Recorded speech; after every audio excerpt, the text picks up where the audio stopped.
નસવાડી તાલુકાના પાલા ગામે જય આદિવાસી મહાસંઘ નસવાડી દ્વારા મીટિંગનું આયોજન કરવામાં આવ્યું હતું. જય આદિવાસી મહાસંઘ આદિવાસીઓના હિત અને વિકાસ માટે તેમજ મહિલા બચત બેંક માટે સમજણ આપવામાં આવી હતી અને આદિવાસીઓ કઈ રીતે બચત કરે અને આગળ આવે તેની ખાસ ચર્ચા કરવામાં આવી હતી.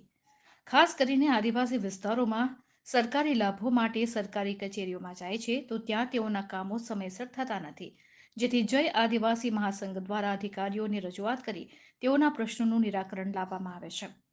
ખાસ કરીને આદિવાસી મહિલાઓ પગભર થાય તેના માટે આદિવાસી મહિલા બચત અને ધિરાણ સહકારી મંડળી લિમિટેડ પણ ચાલુ કરવામાં આવી છે.